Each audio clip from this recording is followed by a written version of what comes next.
bonjour, je suis Mathéo du jardin biomathéo.com. Aujourd'hui, on est dimanche le 4 octobre. Un super bel après-midi. Dès qu'il y a du soleil, on est bien, il fait chaud. Puis je voulais vous montrer, même si on est en octobre, qu'il nous reste encore beaucoup de variétés de légumes qu'on peut mener à terme jusqu'en octobre, novembre, puis certains même en décembre.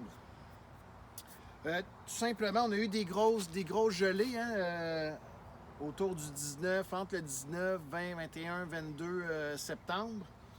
Des gelées à -1, -2, -3. Puis malgré tout, on a réussi à garder la plupart de nos cultures intactes avec des couvertures isolantes qui gardent vraiment la chaleur sous la couverture puis qui protègent des gelées.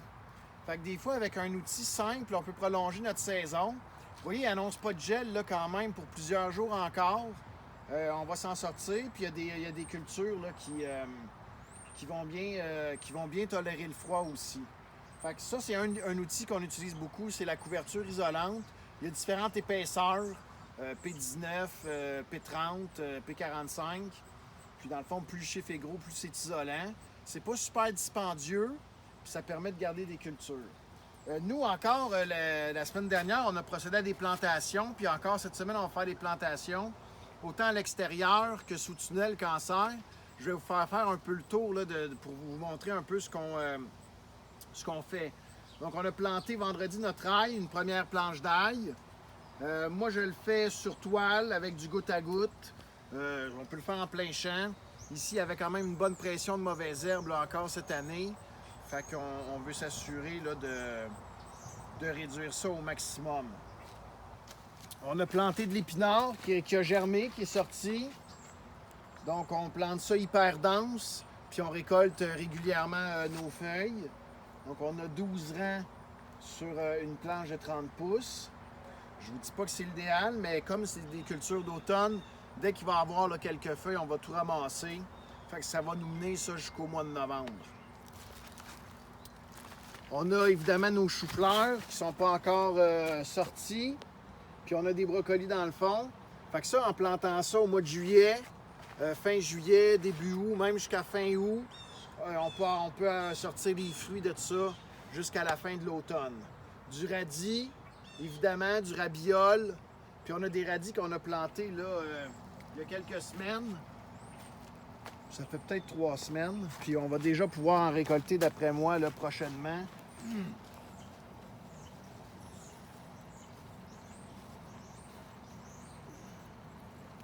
Il y en a déjà quelques-uns là, qui commencent à avoir une belle taille. Donc, voilà, puis on a des laitues là-bas aussi qui sont en train de prendre. C'est des laitues qui résistent très bien au froid. C'est la variété Bergams. Donc en choisissant des bonnes variétés résistantes au froid, si on met une bonne couverture dessus, là, tant qu'il n'y a pas de la grosse neige, on peut les garder sans problème. Puis on a nos carottes qu'on n'a pas fini de récolter, puis ça aussi, on peut garder ça jusqu'en décembre, là, habituellement, sans problème. Fait que vous voyez qu'à date, on a quand même beaucoup de cultures, puis on a fait des nouvelles plantations. Ça date de cette semaine. Je vais aller vous montrer en tunnel ce qu'on peut faire. Dans le tunnel double, qui dans le fond, comme je l'ai souvent dit, un abri tempo avec une toile en plastique dessus. Puis ça fait toute la différence du monde. Ce que je veux dire, c'est que nos plants de tomates italiennes sont encore vivants malgré les gels. On ne chauffe pas là, ici. Là. Fait qu'on a eu nos premiers gels. Nos plants sont super beaux. Nos plants de poivrons encore, ça mûrit. Vous voyez des poivrons rouges. Fait que ce que je veux vous dire, c'est que ça prend pas un gros équipement pour rallonger la saison de beaucoup. Mes tomates à l'extérieur, tout est mort. Puis mes poivrons à l'extérieur, il a fallu vraiment qu'on les couvre beaucoup pour qu'ils restent encore vivants. Ce qui fait que juste une toile de polythène, puis déjà ça prolonge la saison. Puis nos crucifères ici, ils vont bon train. D'après moi, en novembre, on va pouvoir en récolter. Fait qu'au besoin, si on a des gros gels, -5, -6, -10, on mettra des couvertures dessus. Mais là, le jour ici, il fait vraiment très chaud. Là. Fait que les côtés sont ouverts, puis on a une ventilation continue. Nos laitues aussi vont bon train, ça a été planté tout petit. Fait que c'est le genre vous voyez, c'est le genre d'installation qui permettent de jardiner beaucoup plus longtemps, surtout quand on a des gels hâtifs comme cette année. On va aller voir dans les serres. Ici, on est dans la serre chauffée Arnois. Puis on a planté de la bêta-carbe et du kale en vue de nos paniers de Noël. J'ai un objectif cette année, c'est de livrer des paniers de Noël. On verra qu'est-ce qu'il y en a. C'est une première expérience, mais j'étais avec des gens, une firme d'ingénieurs puis une firme d'agronomes pour faire des tests de variétés cette année. Fait que voilà, le sol est chauffé ici. Mais on a encore là, des beaux poivrons qu'on va amener à terme jusqu'au mois de novembre, là, sans problème. Des gros fruits, même s'ils restent verts, ils sont super bons, super juteux. Fait qu'on commence à faire le ménage. Ici, on a arraché tous les concombres. Parce qu'à un moment donné, les concombres, quand il n'y a pas assez de lumière, là, le plant il devient malade. Fait qu'il faudrait vraiment surchauffer la serre pour pouvoir maintenir une belle qualité de concombre. Mais on va avoir quand même plusieurs variétés de légumes ici. Cette semaine, on va faire le ménage d'une des planches de tomates. Nos grosses tomates, c'est fini. Donc on va pouvoir planter autre chose. Puis juste à côté des poivrons, on a planté de la laitue puis du céleri. On espère pouvoir récolter là, cet hiver éventuellement. Donc on va aller dans la dernière serre. Dans notre autre serre ici, on a encore des tomates italiennes, nos betteraves. On a planté des épinards en semi-direct. On n'est pas super content, le semi-direct d'épinards. C'est plus difficile au niveau du taux de germination. Du radis, des carottes. On a planté d'autres échalotes là-bas. Puis cette semaine, ça devrait être pas mal notre dernière semaine de haricots.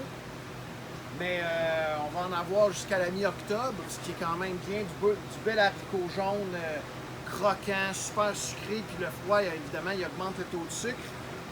On va enlever ça, puis on va mettre d'autres choses en vue des cultures d'hiver. Fait que vraiment, cette année, j'ai l'intention de faire de l'agriculture tout l'hiver. On va voir ce que ça va donner avec un équipement de base, là, des fils chauffants ou un chauffage minimal, de la couverture évidemment, bien important.